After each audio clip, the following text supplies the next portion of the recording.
following audio transmission was received from an unknown radio source within the northeastern region of the continental United States. The radio signal has been deciphered from a secret broadcasting facility and is now being transmitted to your listening device. This is the Nostalgia Cafes.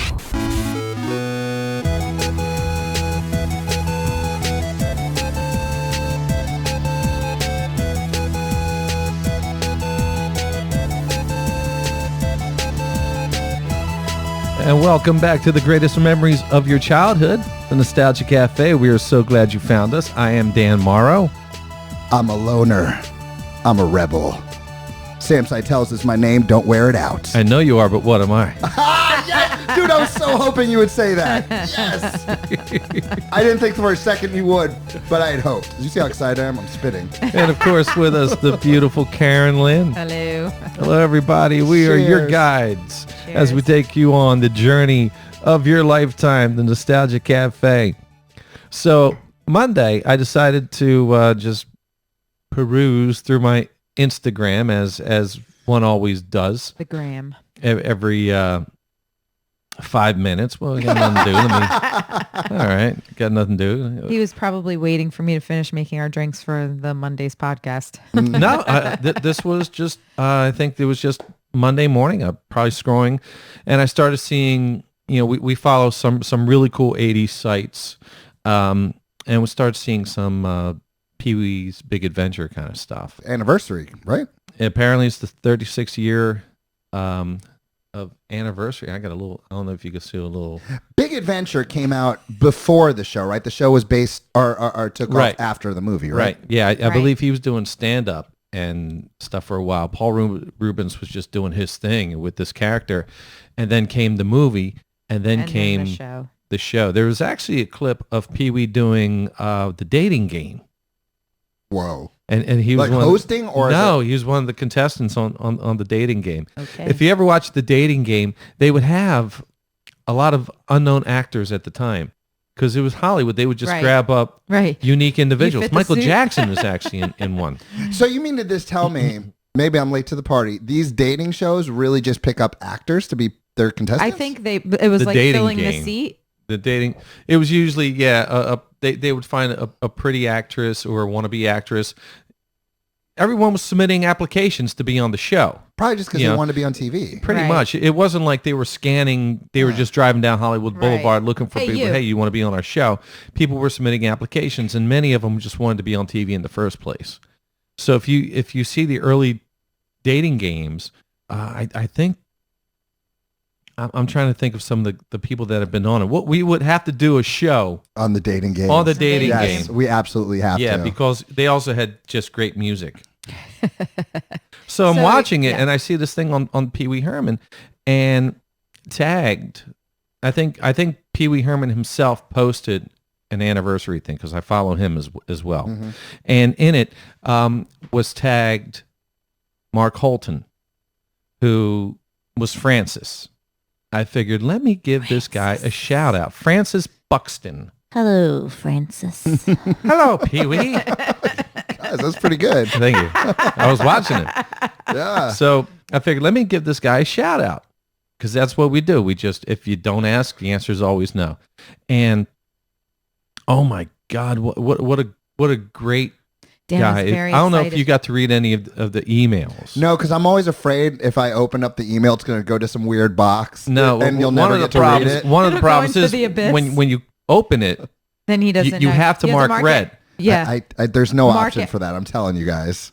Google, there definited is because I do it for work. Yeah, I'll show you how. Because I was looking for, I was waiting for the secretary for Sid Croft to respond. I kept looking and never got it, and I figured, well, let me actually read some of these emails, and I got it. It was just marked on. It was marked red. It was marked red. You have to hit it and it says marked on red. When you actually open the thing, it'll give you the options to mark it red. Yeah. But no, I did not read any of his. Was he? You guys having a little back and forth? Yeah. Well, I just said, hey, come on the show. Be glad to have you. You could talk about anything you want. We'll even, I know this little fruit fly flying around. I knew he was also doing HorrorCon. which is going to be August 21st, I believe. And if we had done it next week, by the time it would have come out, it would have been too late. Okay, plus you're going to be away. Yes. Sam's So it taking a actually little works vacay. out. First vacay in 6 years. It works out in our favor. So I said this you could is promote. a special edition. Yep, just like the Sid Croft one. I called Right. everyone in on this special. Special When certain day. people are coming on the show, you drop everything and you come to the show. Yeah. Mm-hmm. And what I said was, when are you free? When are you leaving, actually? And because we got a guest coming, he can only do this or this. And you're like, I'm leaving Saturday. Oh, okay. If I could work something out, could you do Tuesday or Wednesday? And you're like, who is it? And all I sent was the picture. Sold. Sold. Yeah. You Let didn't me have to check. send that twice. Let me check. No. And he couldn't be more gracious. And we can't wait to have him. He's going to be calling in actually about 5 minutes. So let's get down to some housekeeping procedures. The EVEL KNIEVEL Stunt Cycle is available. It's out there. CA Creations is a company that's recreating all these classic wind-up toys, but they're specializing in the EVEL KNIEVEL toys, and you can find this on our website at the official nostalgiacafe.com. Just go to our website, and you'll see the link right up there. It says EVEL Stunt Cycle, Yeah. and just click on that. Yeah. And we also have they have ramps. They have all kind of cool things. If you haven't checked it out, you can go on the website and actually browse through everything. But you could do it off of our website. I've seen Instagram posts where people are taking that EVEL KNIEVEL toy and just going crazy with the stunts. What's happening is CA Creations, stands for California Creations, is encouraging people, once you get your toy, you have to send us a video of you playing with it. That's why they're all coming in. And we'll post it. We'll post it on our Instagram. You are being Karen. so I am well being behaved. Oh So my behaved. gosh. We're only 7 minutes in. 7 minutes in. Yeah, I have to. And I have a dog laying on my foot. Oh, so you have to be extra I have to good. be extra careful. Yeah. I'm good. Well, that's a good move. That's a good move by them. So go to our website, the official nostalgiacafe.com, and click on the EVEL KNIEVEL Stunt Cycle. It's got the pictures right there. Click on the pictures. It'll take you straight to the website where you can purchase these things. Another thing, 80s tees. Are you talking about the greatest t-shirt company on the internet? This is phenomenal. I still It's haven't the best. ordered ours yet. No, but we We're are gonna going order. to. Yes. We are going to because it's just insane, the collection they have. The thing that sticks to me is the one of Skeletor saying, "Do you even lift, bro?" Is that the one that says 1983 at the bottom? I think it is. It's my birth year. I Yeah, want that Sam's shirt like, "That's so my bad. shirt. I want it." But I bought my family all shirts. Mm-hmm. And You didn't buy one for yourself? Now No. to That's get really this, you very can go good, you can Sam. go You're very through well our behaved. site or one's just ever go to said that before. 80stees.com. But the key is just spend all day browsing, all day stuff. You really can on that Yeah. website. But when you're going to buy, when you're going to purchase, you have a chance to put a discount code in for an extra 30% off. Put Nostalgia Cafe 30. What was that? Nostalgia Cafe 30. One more time. Nostalgia Cafe 30. Yeah. Yeah, and so my wife's the little kid shirts are going to take a little bit longer to come in, but Lisa's Motley Crue shirt came in. Ooh, she looks hot. She looks hot. It's That's like a awesome. black sleeveless.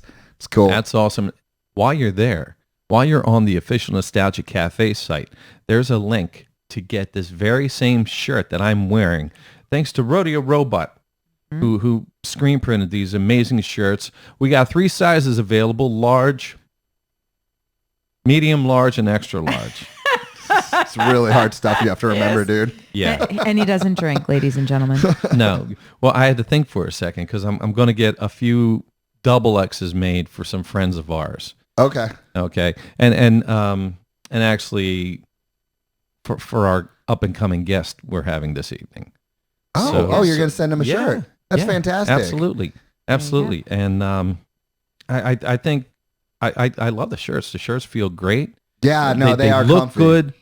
You know, I love the colors. I just love the way they looked. Yeah. If you were at the extravaganza, you could have seen these. You wouldn't- If it wasn't so dark. Yeah, you didn't hear us or see us, Right. but we were there. We were there. Hey, he hasn't called yet. Do we have time to open up a? About a minute, because I told him he may be calling at 7 on the dot, which is 6:59. it's 6:59 with some change. Maybe I'll wait on it. I'll wait on it. That sounds good. But man, I had no idea until yesterday you were gonna have this guest. I had no idea. And as I'm going over like his movies, There's a lot. It's not just that he's done a lot, but the movies he's done, particularly in the 80s and early 90s, are ones that had like a significant impact on me. I want to go over that when he's on the phone because I need to let him know. But I've been watching his work for many years, and his work is not the kind of work that you watch once. No. That's Right. You could rewatch his movies over and over again, which I have. In fact, I'm going to post his picture on here so we can see this. Hey, what are you doing with the Care Bear? and I'm already from- on 80s tees. That's- This from Kevin. Yeah, that's from when Kevin was here on Monday. From Officer Kevin. It's a Care Bear. Chief Kevin. Chief. Chief Kevin. And it says hug dealer. He's a hug dealer. That's what you can get at 80s Tees, people. Yeah, I want the Skeletor one though, and man, you guys know I need a bunch of pro wrestling ones from that shirt, from that website. Absolutely. Which is something else that I want to mention with Mark Holton when he calls in, because he worked with he did one scene which is probably one of the greatest comedy scenes in history, and it's him and Pee-wee Herman battling it out in the pool with. Do you remember the butler? Yeah, it was what's his name? Big Asian Professor Tanaka. Yeah, Tanaka. dude. Professor Tanaka. Man, he was a big boy. Like everything. Like he was just his neck. Like there was no neck. Like Professor Tanaka. That's right. I forgot. Doesn't everyone kind of get in the pool at some point? Well, he falls in the pool. This is classic. That's classic. That character is so good. I wonder, and I'm going to ask him when he's on here. I wonder if perhaps one of the best underrated villains of the 80s. I can't think of one. Because we, you think of the villains in 80s movies, you think the dude from Die Hard. Even Biff. Yeah. Biff.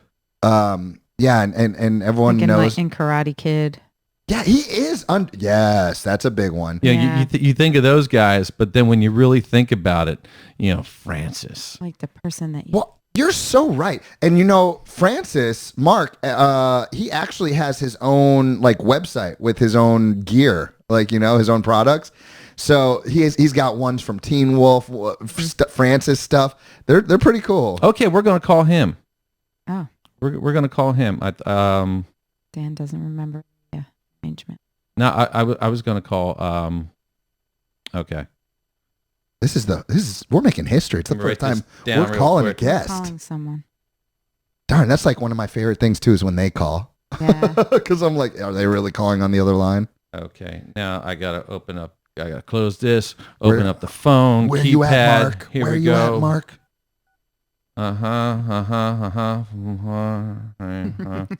So we don't know the number, the tones. Let's see what this does. It's ringing. Oh, it's ringing.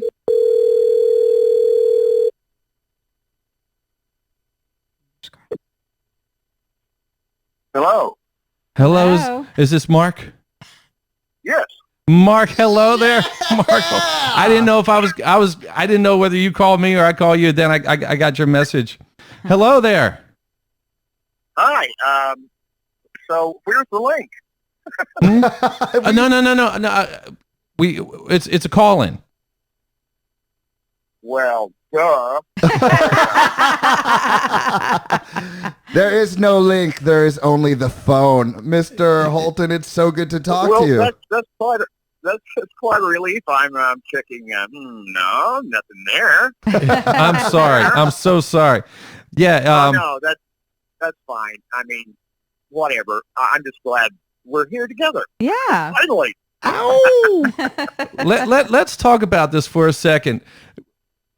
Because just before we called, we realized I'm going through 80s villains of the 1980s. Who did we mention? And I'm thinking, Biff Biff. and and what's his name from Die Hard? Just Hans. Hans, right? But we have to talk about Francis Buxton among all the other characters you've done as well.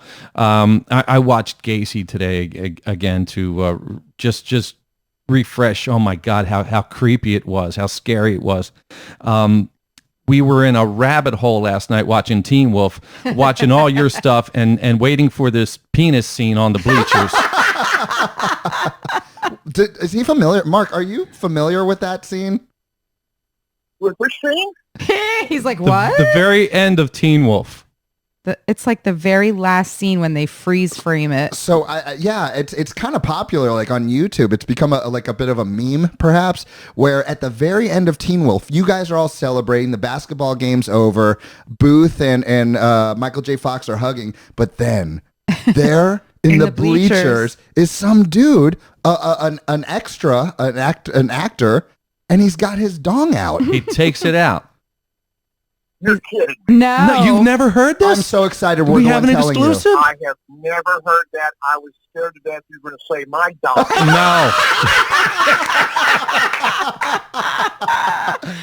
No. No, it wasn't you.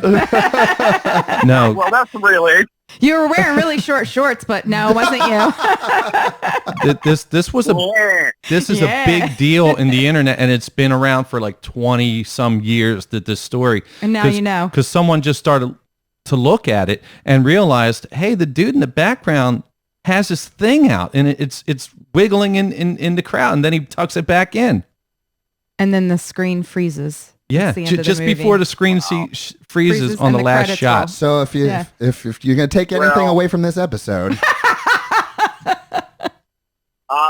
I will have to look out and see who did continuity on that film. There you go. Yeah, because apparently, well, obviously back in the day when they were editing, they were using real film, and you look through a moviola, which is like a little TV screen the size of your of a little, picture frame, like a 5x7 kind of thing. Yeah. So they didn't have the monitors that they use now. So a lot of things would get through. Sometimes you get the mic in the microphone in the frame and stuff. So you missed out on a lot of stuff. And this was... They missed that one. They did. And I know that the filmmakers know about it now because I saw an interview on MTV like years ago about it. But it's something you want to check out. All right, enough about the wiener. Can we talk? If you're into that kind of thing. Mark, I have to ask you, yeah, sorry to drop all that on you. Switching subjects. That's fine. So your performance as Francis is just so epic, and everybody knows it. You can't forget it. And my question is this: were you ever worried that the character was so, I don't know if iconic is the word, but it was just so loved to be hated? Were you ever worried about being typecasted after that? Oh, hell yeah. I got, a slew of, well, that was a nice reading, but can you do it like Francis? Oh, right. Yeah. Oh, and they literally said that to you. Oh, more than once, sir. And, I would just say, I've already played that role, and at the time I had a sequel writer for a part 2.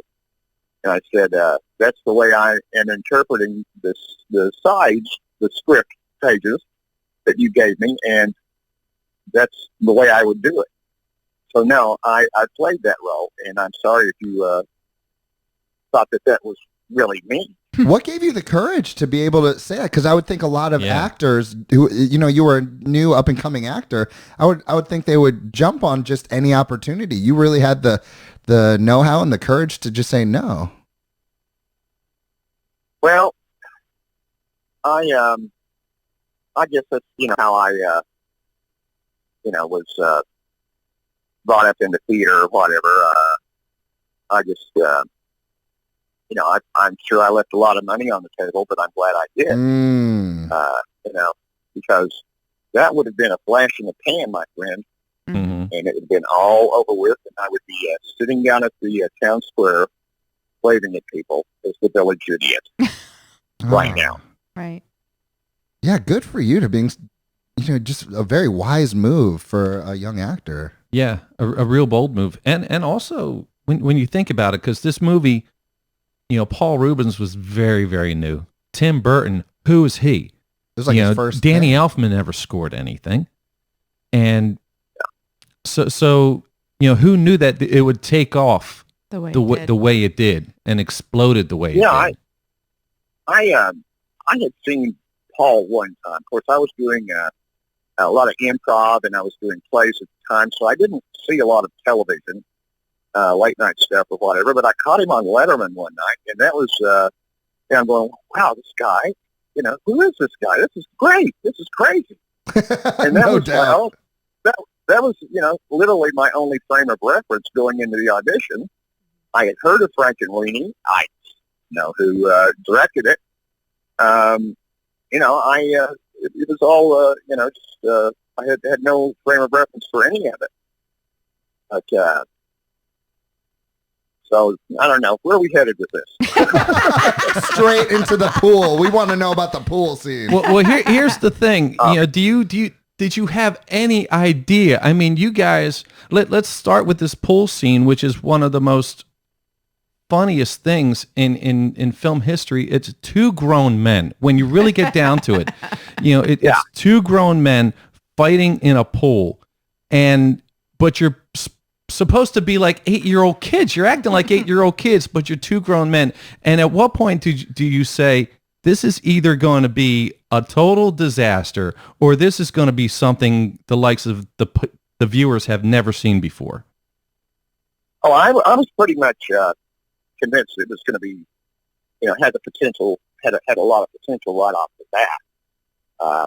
When I went in to read for this, the room was packed, and it was a bungalow at the Warner Brothers, and they brought Paul in to read with me, and the writers were there, including Bill Hartman, and there's all the whole Hee Haw gang, and I knocked it out. I thought it was funny. I liked the character. He's really the only other character on a child's level. Yeah. In that script. Right. So I had a lot of fun doing it, and it was always rewarding. And Tim Burton was a wonderful director. Well, is a wonderful director. And but I had no idea that it would become a cult classic. And it seems like over the decades, the farther we get away from 1985, the more popular it's become. I was going to tell you. Yeah, go ahead. Well, no, I have people that message me on Instagram and say, my dad grew up watching this movie, and it's one of the first movies he ever played for us when we were growing up. And now we're playing it for our children. Oh, geez. And I'm going, well, let's see, that's 3 generations. Right. And sometimes 4. Right. So, Mark, I don't want to get cheesy. I don't want to get cheesy on you, but there's so many things you have done in your life, and you've never met me before, but you have impacted me through your films so many times over the years. And that's going to be played out throughout this episode, because there's a couple things I have to tell you about with my experience watching your films. But I have to say, I'm a school owner and a summer camp owner, and we have hundreds of kids, and still to this day, at least once a year, my students, my campers, when it's a rainy day, when it's nap time, whatever, we are watching you and Peewee do your thing. I am introducing it to every generation possible. Well, I appreciate that, man. I mean, that's quite an endorsement. I thank you so much. Oh, I've got more to come. So you do this movie, and it's absolutely fantastic. Just real quick, that pool scene, just the pool scene alone. You got Tim Burton on the set. You got Paul Rubens. You got Mark Holton. You got a legendary Professor Tanaka. Yes. Yeah. And your father was a legend in broadcasting. The character that played your father, Ed He was. Hurley. I think the voice of Pratt for like 30-something years. He did all the newsreels. If you ever watch any newsreel from the 50s, today the Queen of England came to America. That's him. That's his voice. Huh. Oh yeah. So just this one scene, all these legends, and you and Peewee are just wrestling in a swimming pool with big toys around. Could we ask you about behind the scenes with that? Like, what was that whole scene like filming it? Well, it was fun to begin with. I mean, you're in a big bathtub. You got all these cool toys, and Was that a set or a real location? oh, that was a set. It was built on a sound stage, and what you don't see are the literally miles of large diameter electrical cables that were running God. all around the pool. Oh my gosh. And when Professor Tanaka took his big dive into the pool, of course the guy's he's a mountain, it's just a brick wall, and when he hit the water, there was a tsunami wave that went out either side and just soaked the hell out of all that electric. And I'm standing barefoot in water, and I'm looking down going, okay, Yeah. this is it. All my hair's getting ready to burn off real quick. Oh my God. That's insane. You know what else is classic? Just your acting in general. It's a lot of facial movements. Yeah, It's just your eyes, just your eyebrows, a tilt of the head. That just creates and just makes that character, and you're just really good at doing that. I watched. We did a whole recap over the past couple days watching your film and your films and your work, and you're just really good with just facial nuances, and it's astounding. Well, thank you. I had somebody recently ask me about my approach when Pee-wee's bringing out his bike at the house at that first scene, and he asked, "Did you have to work on creating that walk that Francis had, or that walk?" Or did it? And I said, "Well, I never really even thought about it. That's just the way he walked." We all have people in our lives, throughout our lives or whatever, that are like that, very self-centered and infantile and snooty, and so I had several to draw on, and that's just how I thought he would move. I guess. I mean, it wasn't planned; it just happened. Right. But do you realize you didn't even say a word of dialogue, and the character was already established in just that shot? Wow. Well, that's you guys are killing me. Well, I'm gonna have to. you know what? Speaking of killing and self-centered, is it true that Vladimir Putin stole one of your lines? Well, that's Walking the Wires, and I was surfing around somewhere, and Paul Rubens posted it, and I thought it was a ha-ha. And then I started looking, and then he said in the comments, "No, this really just happened." Do you guys know what we're talking about? Are you kidding me? Dan and Karen have no idea what we're talking about. Could you tell them what happened? Okay. For the first time. We don't know. Oh, I'm sorry. Well, Vladimir Putin actually, it was a news article. It was still, was it like Washington Post or something? Yeah. The president had called him a stone cold killer or something like that, and his response when the the Russian press asked him about it was, "I know you are, but what am I?" Yes. So as far as I know, it's the real deal. That's so crazy. That's so great. But when things like that happen, you just go, "What in the world?" Yeah. Yeah. Right? That must be so surreal. During the Kavanaugh hearing, my God, I was drugged into a Senate confirmation. Because they'd have a meme of Kavanaugh and somebody else, doing the "I know you are, but what am I?" back and forth with the senator. One would be left-leaning, the other would be right-leaning, and they were all funny. and I just thought, wow, this is this little scene out of this 1985 movie Yep. is just becoming a part of American history. That's it. It's yeah, you've become in the lexicon of the American pop culture. And it was 36 years ago Monday, I think. Yeah. I had so I don't normally do this, but I asked my kids before I left the house today, as they are ginormous fans. We watched Teen Wolf last night, and I was like, well, maybe Mark would answer a question from you guys. And so all they want to know is what the bubble gum tasted like. Well, okay. What are their names? Their names are Jaden and Casey. Okay, nice to meet you guys, and I'm going to answer your question. The special effects brought me this big glass bottle full of black ink-like substance, and it tasted horrible. Ugh. And it stained me, and they had to rub all that stuff off and, put the makeup back on. And, after the first take, I was like, oh, no. Now we're going to have to put that in my mouth again.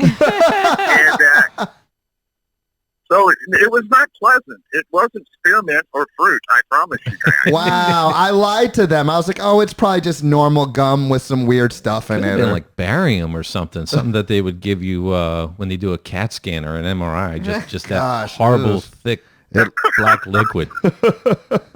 Yeah. Well, I'm sure my autoimmune response to that is probably why I have Raynaud's disease. Who knows? Oh. No. Thank you for answering that. My kids are going to be very excited about that. As much as you were in one of the funniest scenes in 80s movies, you were in one of the most touching scenes in an 80s film. And League of Their Own, for as small as your scene was, it was one of the most heartwarming scenes. I actually pulled it up on YouTube and was reading the comments, and everyone said that they were crying, and it was just a touching scene. Wow. Well, it was good direction. I'll tell you that. And Penny Marshall, right? Yes, and we shot that in the Baseball Hall of Fame in Cooperstown.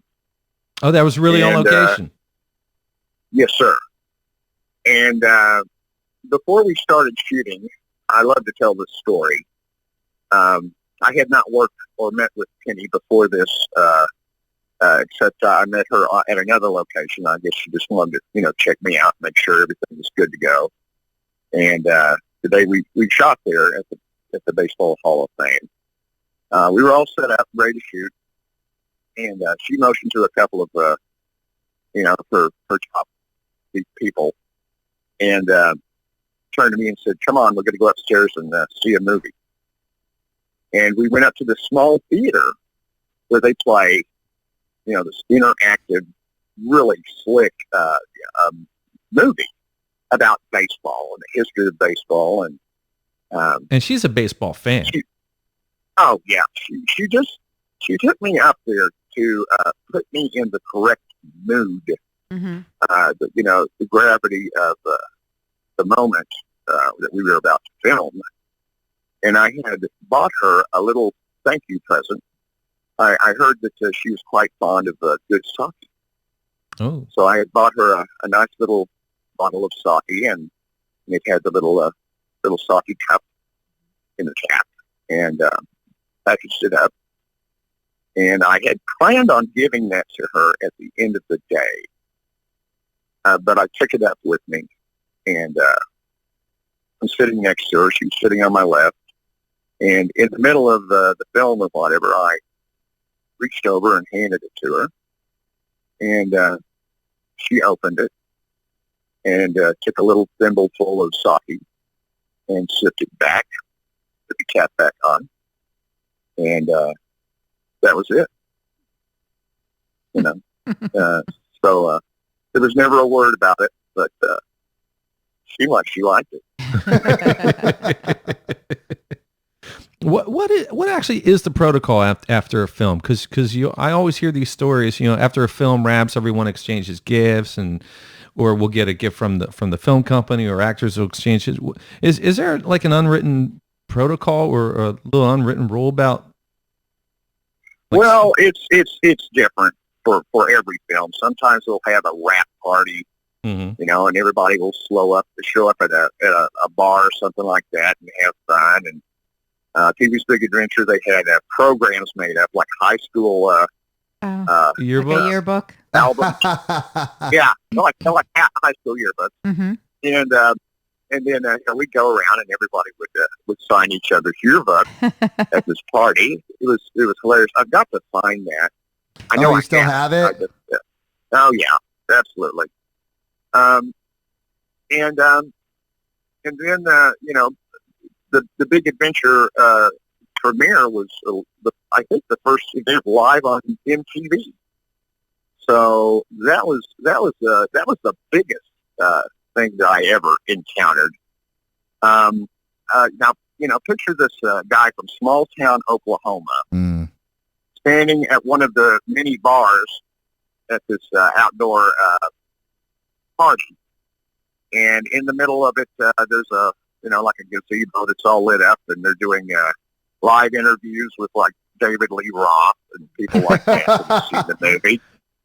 And I'm standing there, and I noticed that I was standing between Rodney Dangerfield and Alice Cooper. Oh, wow. Wow. And we just, started up a conversation or whatever, and Dangerfield's going, Mark, I was a kid from Oklahoma, or something like this. And, and we talked for a little while, and then, I had to tell Alice Cooper that the very first 8-track I ever bought was $1 Billion Babies. Oh, yeah. And and we talked a little bit about that period. But mostly, he was very mellow. I mean, he's the kind of guy you would want, for your neighbor. And then we just kind of talked about, everyday stuff. So I just loved him to death, both of them. And during these, little conversations that we were having, all of a sudden, Mr. T had stolen a bicycle. They had mimes riding around the party on bicycles built for two. What? And yes, and he had commandeered one of the bikes and was riding it toward us and laughing his ass off and like plowed into a couple of tables and stepped off laughing and came over and gave me a high five, and his review of me was, "You was bad, brother." Yeah. So that was quite a mind blower. Yeah, it's totally surreal. Yeah. Great answer to that question. Yeah. Am I allowed to get cheesy one last time? One last my time. gosh, Final Sam. time. I know I'm a total cheeseball, but this is a serious one, Mark. I enjoy showing Pee Wee Herman to my students and my kids, but gosh, when I was a kid, my dad and I did not have a lot in common, and the movies we liked were so opposite. He's into very fine dinners and going on vacations. I'm into Pee Wee Herman or whatever. And I'm wearing Teenage Mutant Ninja Turtle and yeah, shirts. TMNT. Yeah, but listen, there was one movie that him and I have agreed on from me being about, I'd say 11 or 12 to this very day. We still watch it together because we both, for some strange reason, enjoy it. And that is You and the Leprechaun. I know that's crazy, but we bond over the Leprechaun. Not the baseball film, huh? Well, No. Something about the comedy aspect, the horror. Warwick Davis. And do you guys realize Mark is the one who set him free? It's all Mark's fault. We can let him talk about this. Yeah, you could talk about this the whole time. I do have to ask. You put your head against this box, and this hand comes through. I've replayed this scene over and over and over again. This looks like it smacks you sideways in the face. Like this looks like a jolt out of there. Did this hurt you at all? Because it's a really no. I just I sold it. Okay, well then you sold it really good because I'm like, whoa! And I watched it without the sound first, and it's a violent thrust where this hand comes through, and he made it look real. He could have been a pro wrestler. He could have been a pro wrestler. Well, it's amazing to me how many people just, still the Leprechaun franchise is still alive and well. And there's a little internet petition to get the director from Saw, to let him have his chance with that. Whoa. Which would be, great. I kept in touch with Mark Jones, and he keeps me up on what's going on in the background. And it was, sorry, go ahead. I just want to ask how it felt. I mean, you just did another Leprechaun film just recently. Leprechaun Returns, right? Well, I've got something to tell you here. I had quit the business, literally. I moved out of California. I left no forwarding. Wow. I had, jokingly called my new house the Hermitage. Nice. And my buddy at the San Antonio Current, Kiko Martinez, did the last interview with me. So poor Kiko, the last thing anybody could find, trying to figure out, was I alive? Was I dead? What the heck? Was Kiko's article. And they would send him emails. And he was, being the gentleman that he is, he would always forward them to me. And I looked at the thing from Blue Ice Pictures, and I thought, well, and I responded to them, and I said I would be interested in reading the script, and they sent it to me. I read it. I liked it. They sucked you back in. The next thing I knew, I was on a plane ride that lasted 40 hours total to Cape Town, South Africa. Oh my! And spent a little over a month in Cape Town. It was quite an experience. Did it feel surreal, or did it feel? Well, how did it feel? I mean, it's got to be like was it 30 years later? Almost 30 years. I think it was about 25 at the time, but right in that ballpark anyway. Yeah. I bet you didn't see that coming at all. Oh no, not in a million years. And there was a lot of non and miscommunication during the whole thing. They said, "Well, we want you to go to Toronto to have a half body cast and a full head cast, and this cast and that cast at a special effects place." And so I went up there, and I'm talking to this guy, and that's doing it. And nobody had told me that Stephen Kostansky was directing the film. I didn't find out until after they had, plastered me with the, body cast stuff or whatever, and set up and they cut it off me and all that stuff. I had no idea. And I said, I apologize. Nobody told me, dude. And he said, well, whatever, no biggie. He said, but it's finally hitting me too. This is really going to happen. Wow. And, so it did. And, Stephen, when you see Ozzy's death stuff or whatever, that was his crew. He directed the film, and it was, there was quite a difference in technology between the first one and Leprechaun Returns. Right. In every way imaginable, especially with the makeup thing. Back when Warwick did the original one, they were still using spirit gum on him. And if you, wait, spirit gum? Don't know. Chewing gum? No, it's like a glue. It's a liquid adhesive. It's like a glue. Ugh. Yeah, and it will asphyxiate you. I've worn it for mustaches and hair pieces in the theater. Warwick had to wear it on his entire face. Yeah. Oh yeah. I mean, and the guy got sick during the shoot. Oh. And just soldiered on. He's one tough little man. And he is that gentleman has all my respect. How come he didn't do the new Leprechaun? It was a new actor, right? Well, now you think about it. The story we just we're talking about with the spirit gum or whatever. you think about how many of those he did, Oh, which yes. were seven, and then that was it. I wouldn't have, I didn't know of what I was getting into. I had never done, that level of special effects. Hell, it was like 2.5 hours in the chair every Ghost Aussie day. Yeah. And then it was about that long to get out of everything, even though I had a shower in my trailer.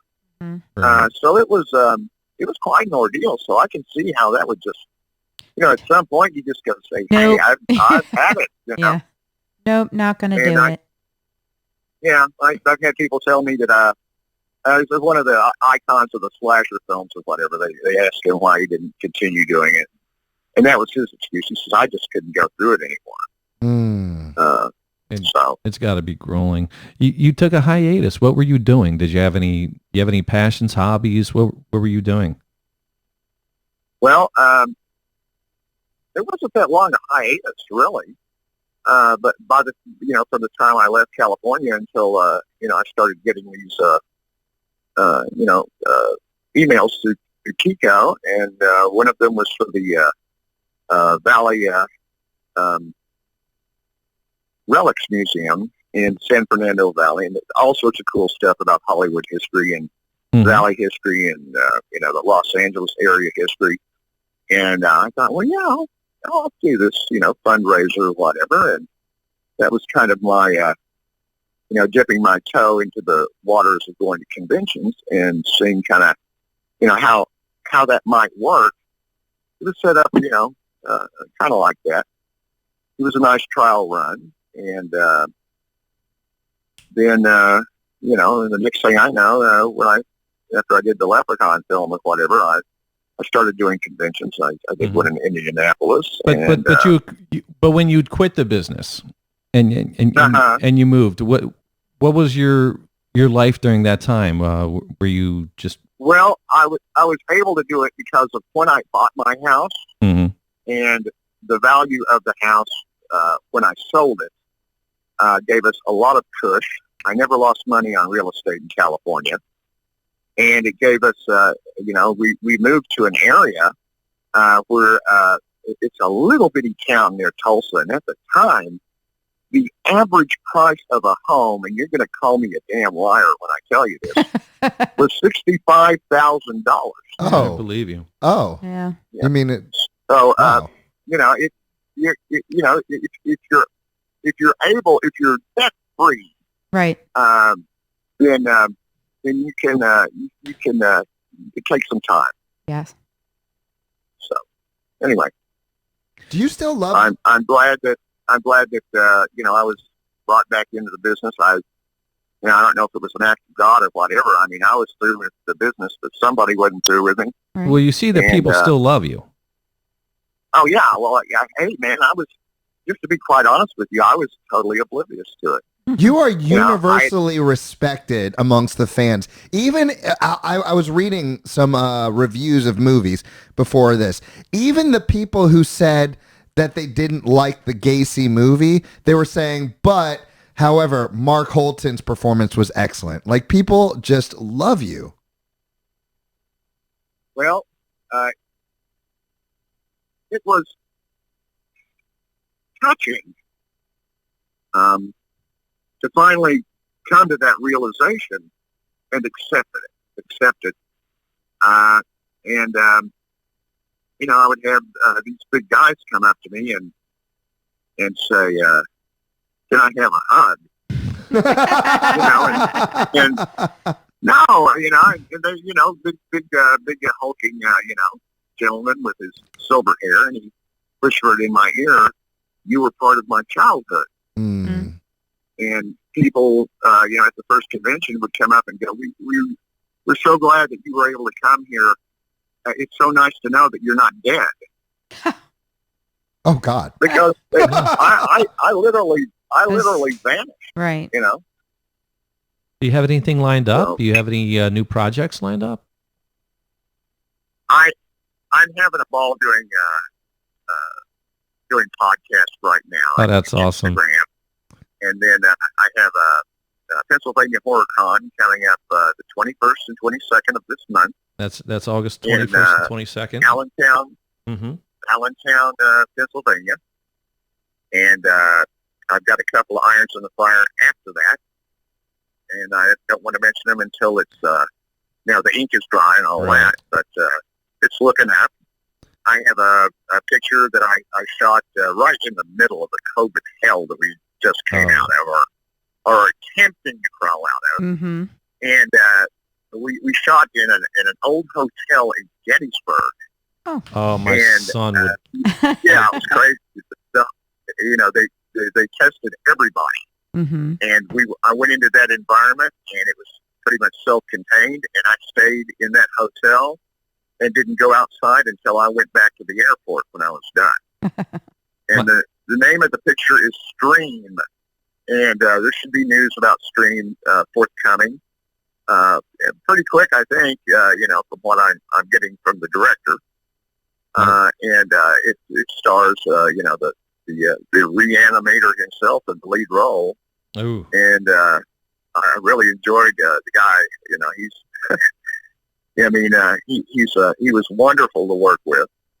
And if you're gonna, spoiler alert, if you're gonna get your ticket punch, it's great when the reanimator himself is involved in that. So I think people will like it. People, the whole slasher film horror genre thing has just exploded. Mm-hmm.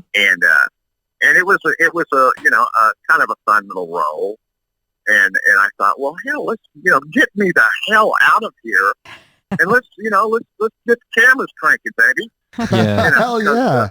People are just losing their minds, Yeah. right? And Yes. horror fans are probably the most devoted fans. Oh, we are. We are. You'll ever find. And you've done so many things. I went down the Mark Holton rabbit hole. So did I. Uh-oh. All right. What'd you find? I found Something to Believe in. Oh. All right. The Ramones video. I watched that. Did you? Oh, yeah. Oh, Okay. yes. Sam just stuck an olive in his mouth. But I had to say, I saw the Ramones. Dude, you were in a Ramones video. Is there any chance you would talk about that with us? Well, first of all, what kind of music do you like? Oh, I like the Ramones. I like anything from ZZ Top, all the way up to, some of the stuff that's still coming out now, that's brand new.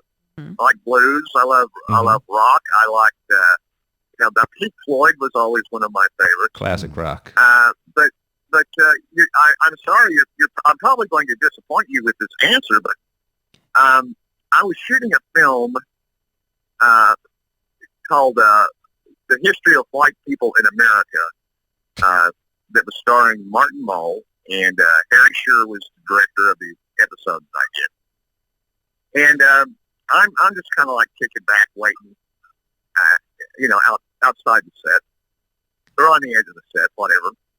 And all of a sudden, these guys came up with cameras, and they said, would you mind if we just kind of like pivoted around you? You just kind of pivot with the camera. So you had no idea. Wearing your night fit or whatever. And I said, well, if it's cool with, the powers that be, then it's fine with me, sure.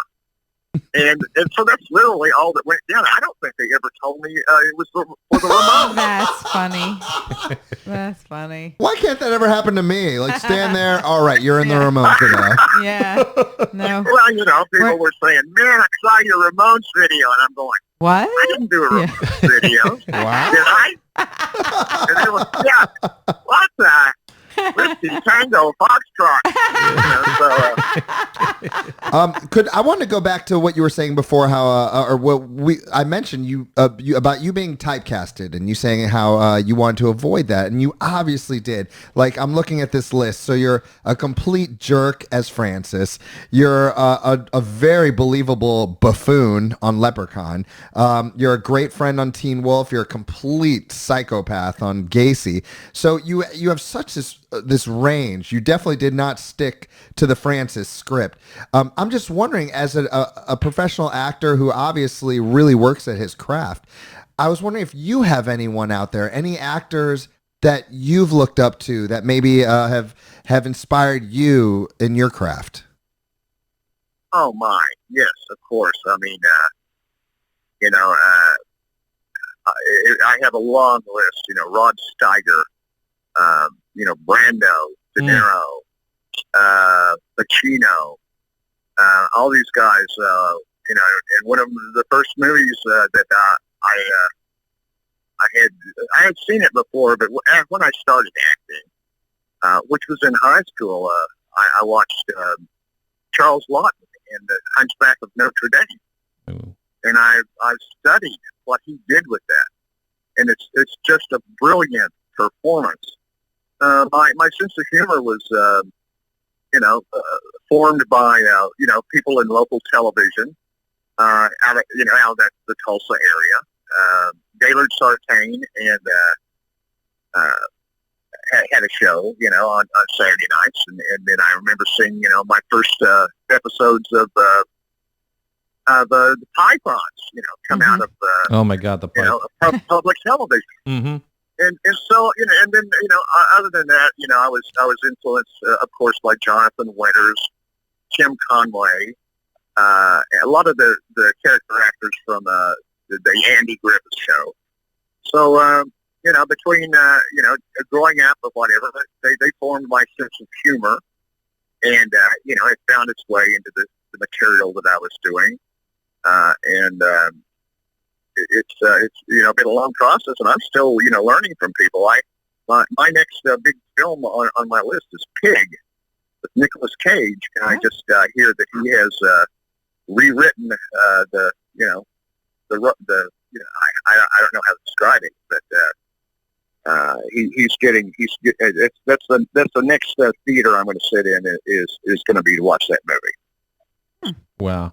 Yeah, I perform on Thursday nights in Delaware at an Italian restaurant, and I sing. But every night, every night they play films, and it's usually the same 5 films all over and over and over and over. So I've seen On the Waterfront at least 18 times. I've seen He's not heard it though. I've never heard these movies. He just but sees it. I've seen every James Cagney film, Edward G. Robinson film. I've seen The Godfather 800 times on my own, and then I watch it on these films on this TV as I'm playing, and I understand Brando. Like, I totally get it, because it's one thing for someone to watch his performances, but watching it without the sound, you have nothing but the body movements to really understand what's going on. And he had such a relaxed attitude about it. And I read up on him, and it was about something to do with his father and stuff. He didn't even want to be an actor because he thought it'd be embarrassing to his father. His father wanted him to have a real job. So something that came so natural to this guy, he didn't have much, respect for the craft, considering he was considered the pinnacle of the craft. Right. Wow.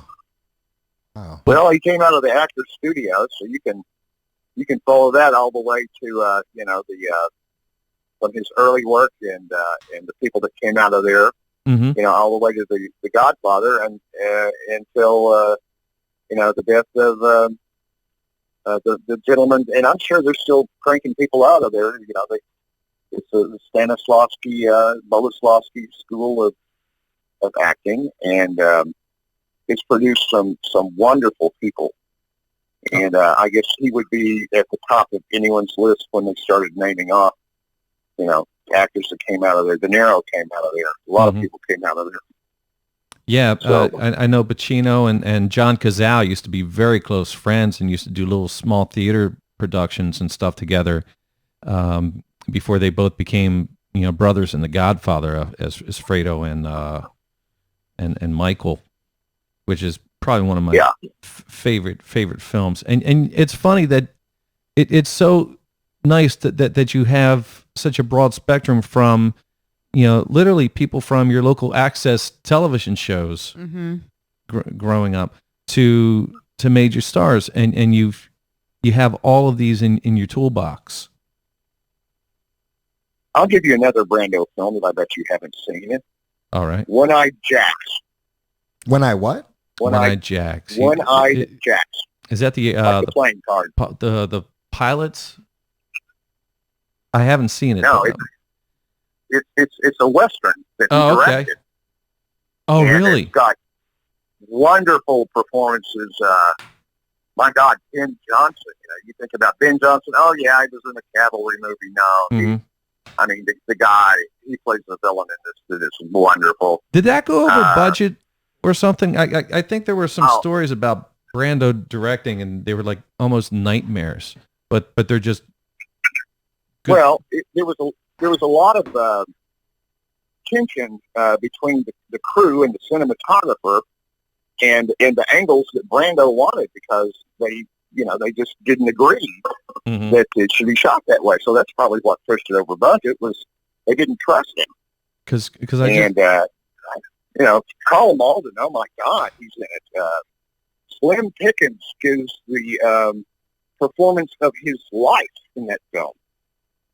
It's a great movie. Please watch it. I definitely will, especially if Carl Malden is in it, because apparently they worked in the theater together, him and Brando, and to watch them two in on the waterfront is really something magical to see.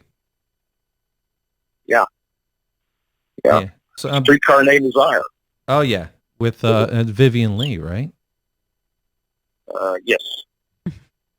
So they had a lot of films that they did that were very, it would be nice to watch them all chronologically. Now, are you a film buff? Are you a music buff? Are you just like, what do you do to enjoy, to pass the time? You drink? Well, I've been known to have a toddy now and then. In fact, for some reason, I don't think of it as a summertime drink, but I've been craving a dirty, filthy martini.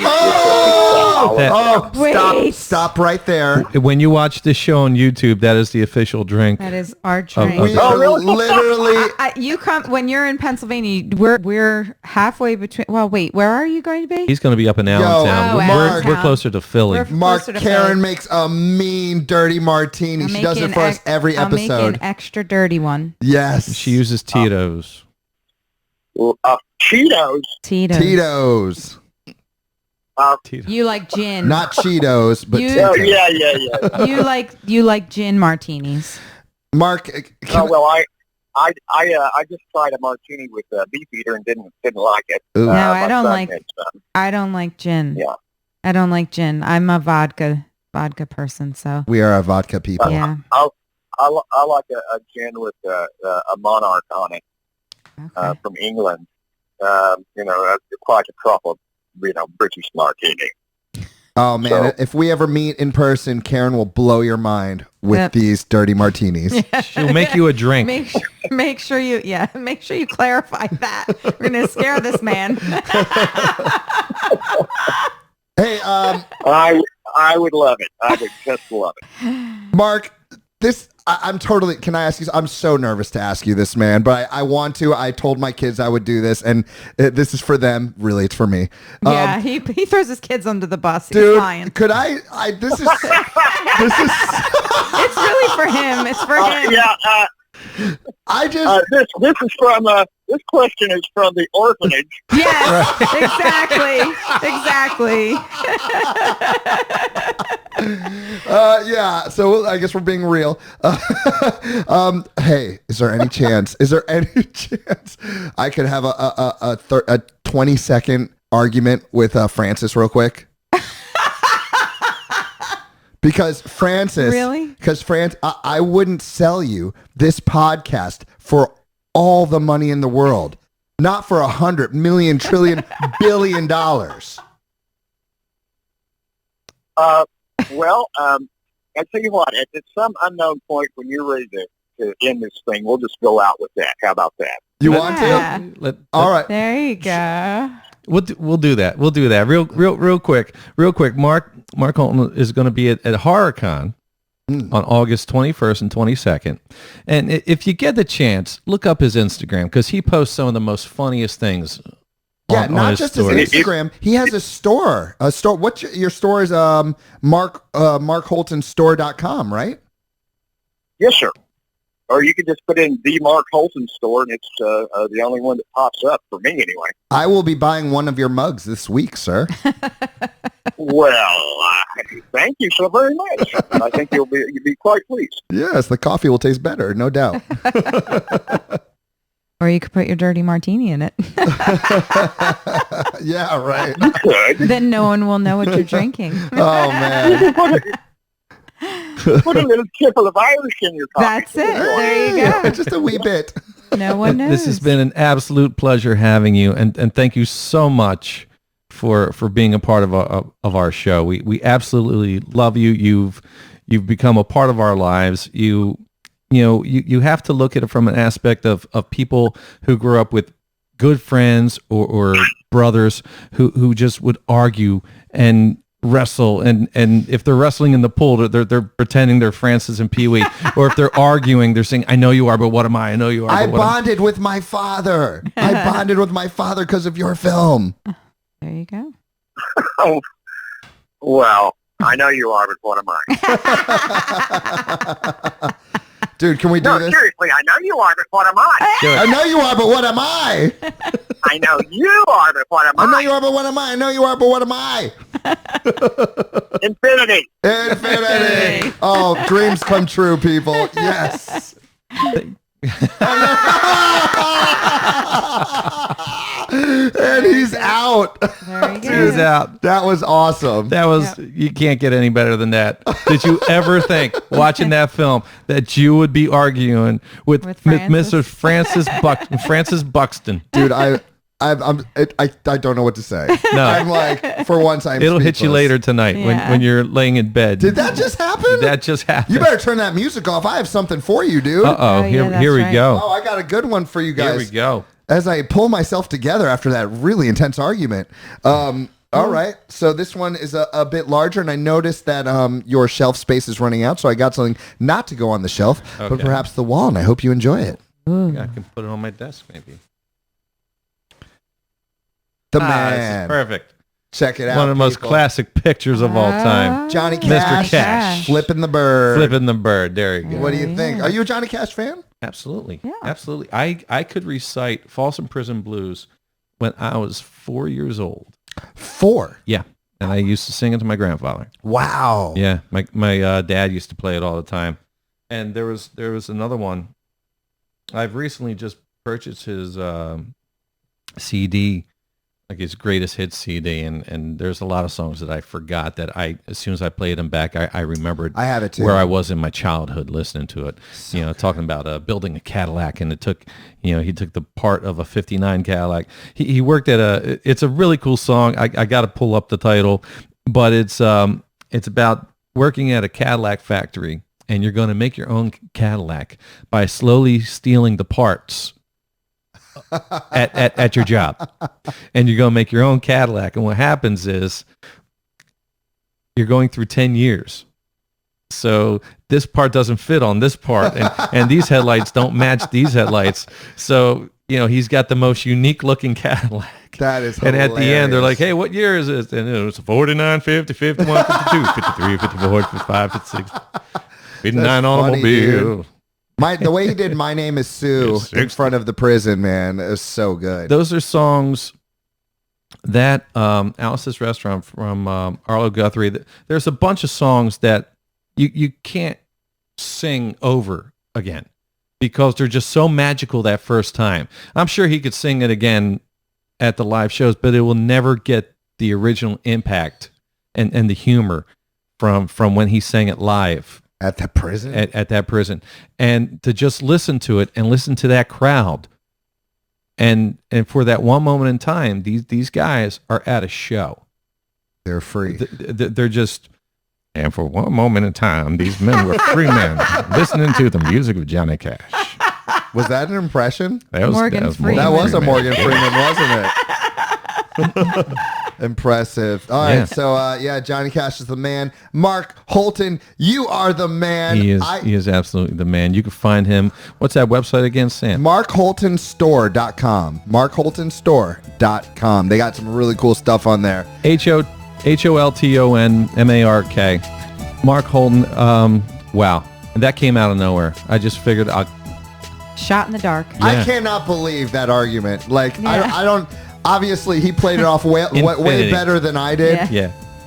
But it happened. Yeah, And he you were hung late on up. your cue. And then he hung up. Infinity. He hung up. What a great way to end this. Yes. What a great way to end it.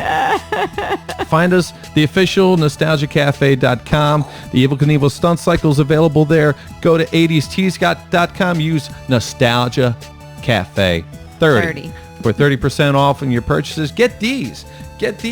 You want these? These are online. You get these off the website, the official nostalgiacafe.com. We'll be back. Sam will be away and for a week. We wish him a great vacation. Thanks, dude. But we will Have have plenty ya. of material going from henceforth. Shout out to Karen, who's amazing. Yeah, Ah, thank you. always amazing. Thank you. Yes. Had to make sure they were in frame.